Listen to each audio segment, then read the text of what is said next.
حضرت امام شافعی فرماتے ہیں میرے علاقے کا ایک نوجوان تھا، عالم فاضل نہیں تھا پر نیک بڑا تھا، میرے ساتھ حج کرنے آ گیا اور مجھے وہاں جا کے پتا چلا وہ بھی آیا ہوا ہے۔ فرماتے ہیں وہ حج میں میں بڑی کوشش کرتا اس سے ملنے کی، تو کہتا حضور کیا حج میں باتیں کرنی، رب رب نہ کریں، احرام باندھا ہوا ہے بعد میں بات کریں گے۔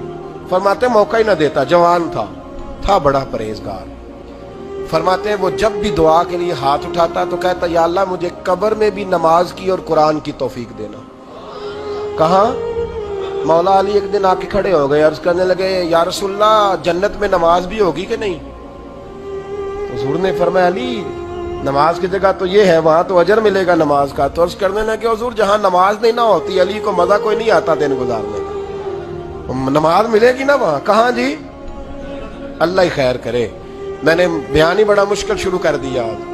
جنت میں نماز کی تلاش۔ تو امام شافعی فرماتے ہیں کہ وہ نہ دعا مانگ رہا تھا یا اللہ قبر میں بھی توفیق دینا، اور میرے قابو نہیں آتا تھا، میں بڑی کوشش کرتا ذرا بیٹھے کو بات چیت کروں پر وہ نکل جاتا اور اپنی عبادت میں لگ جاتا۔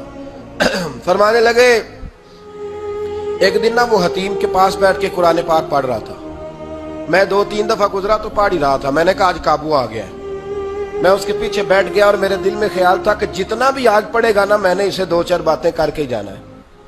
آپ فرماتے ہیں بھی میرے دل میں خیال آیا، اس نے قرآن مجید سمیٹا اور میری طرف دیکھ کے کہنے لگا حضور میں بھی آپ کا انتظار کر رہا تھا، آج میرا بھی دل تھا آپ سے ملنے۔ کہتے میں خوش ہو گیا، لیکن اس نے کمال کر دی، جیب سے چند دینار نکالے اور کہنے لگا حضور آج ظہر کی نماز کے بعد نا میرا انتقال ہو جائے گا، تو یہ نا پیسے رکھ لیں، کفن خرید کے نا تو میرا جنازہ پڑھ کے تو یہاں جنت المعلا میں دفن کر دینا۔ امام صاحب کہتے ہیں میں اگلے لفظ کہنے لگا تھا کہ مجھ پہ سختہ آ گیا، کہنے لگا حضور مہربانی کر دیں کہ آپ میرے علاقے کے، میں چپ کر گیا۔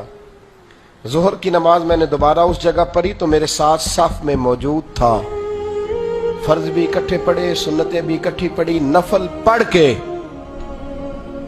جب میں نے توجہ کی تو وہ زمین پہ لیٹا ہوا تھا، میں قریب جا رہا تھا تو اس کے کلمے کی آواز میرے کانوں میں آ رہی تھی، اور جب تک میں اس کے پاس پہنچا اس کی روح پرواز کر گئی تھی۔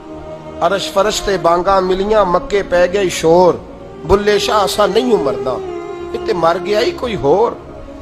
آپ فرماتے میں نے غسل دیا، کفن دیا، دفن کر دیا۔ کئی سالوں کے بعد میں دوبارہ آیا، اسی جنت المعلا میں مجھے ایک اور جنازہ پڑھنے کا موقع ملا۔ میرے دل میں ہمیشہ خیال آتا تھا کہ وہ تو کہتا تھا یا اللہ قبر میں بھی قرآن کی توفیق دینا، تو یا اللہ مجھے دکھا وہاں پڑھتا ہے کہ نہیں پڑھتا۔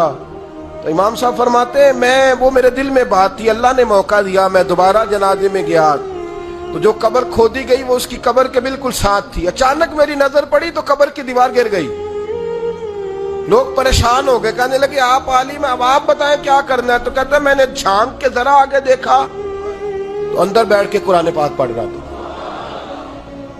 تو میری طرف دیکھ کے کہنے لگا السلام علیکم امام صاحب، یہ دیوار شیوار کوئی نہیں گری، یہ اللہ نے آپ کی دعا قبول کر لی ہے۔ آپ کو پتہ چل گیا نا رب نے مجھے قبر میں بھی قرآن پڑھنے کی توفیق عطا فرمائی، سمجھ آ گئی نا آپ کو؟ فرمانے لگے اب دیوار بند کر دو اور مہربانی کرنا دوسروں کو نہ بلانا۔ میں ٹھیک ہو گیا، آپ کی دعا قبول ہو گئی۔ بھائی قرآن پاک سے دلچسپی، شوق پیدا کریں، ذوق۔